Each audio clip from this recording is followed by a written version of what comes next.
Hello everyone, it's Oceanid and welcome back to the channel. As many of you may know, I picked up crocheting around this time last year, and that makes it really convenient to do this kind of video since it has been almost exactly a year since I started.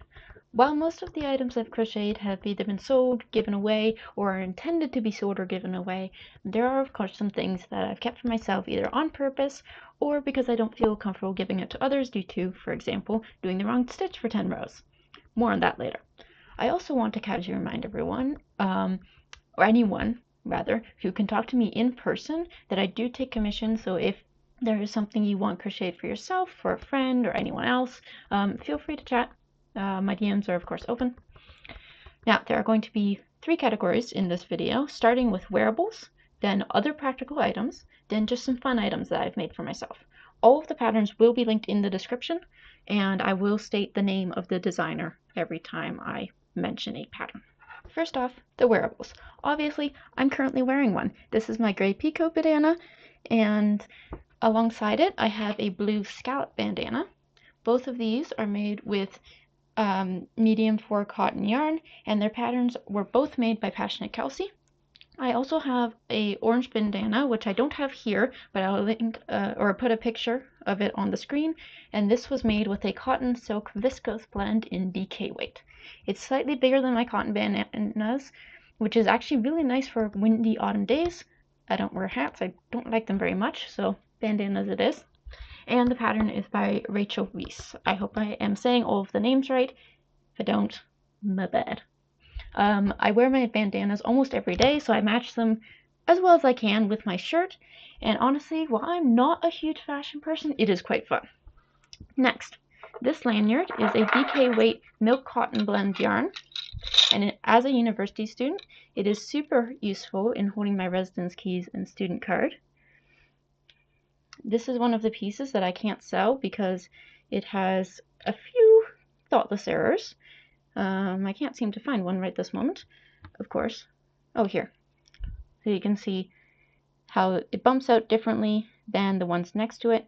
And while that's a very easy fix, it is still a thoughtless error and can be noticed, let's say. It is, however, a super simple pattern, and like my bandanas, has gotten a lot of use. It was released by Hobie Yarns.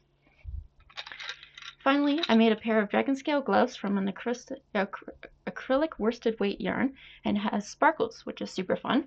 This pattern does make slightly compression style gloves, so if you don't like that, make sure you size up one from what you think you'll need, but personally, I find it comforting. This pattern is by the Yarnivore UK. Practical items. Particularly nice to make if you like making gifts for yourself or others but don't want the larger commitment of wearables, blankets, or if the giftee isn't a fan of plushies. Starting off quick and easy, this is a dishcloth made of worsted cotton yarn and is actually knit, not crocheted. Personally, I love these. I've made probably 37 of them and they were overall a quick project. Of course, they work excellently. This was not made by a particular pattern. It only uses 3 stitches though, so it is a very easy pattern to find. I'm sure there's probably many renditions of it. Keeping with the quick and easy theme, coasters.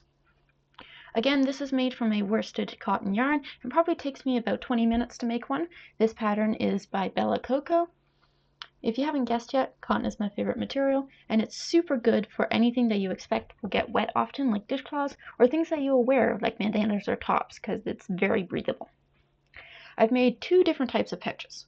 The first is a fruit pouch. This one is a plum made from chenille yarn, and another item that I made too many arrows to sell. In this case, the one I mentioned earlier. For the first 10 or so rows, I accidentally did front loop single crochet instead of the standard single crochet, and it created this thing, unlike what it's supposed to look like, which is much more round on the bottom.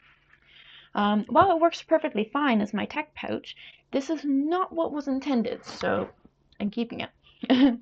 This pattern is by Rose and Lily Amigurumi.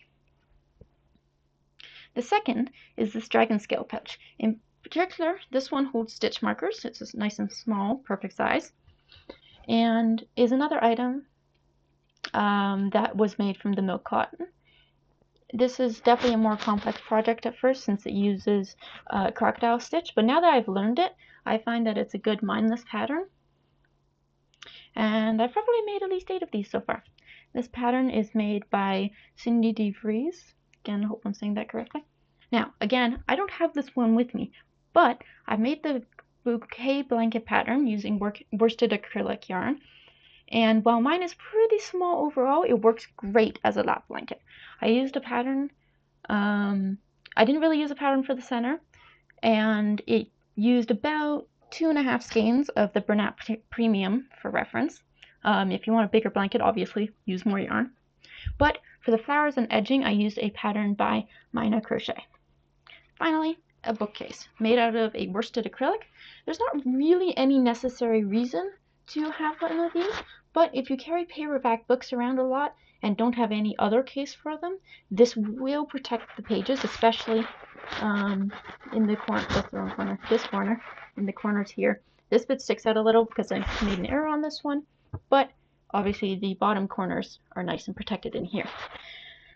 Because this one's made out of 5 different granny squares, although standard you would hopefully be a little smarter than me and use 4 and make them the right size.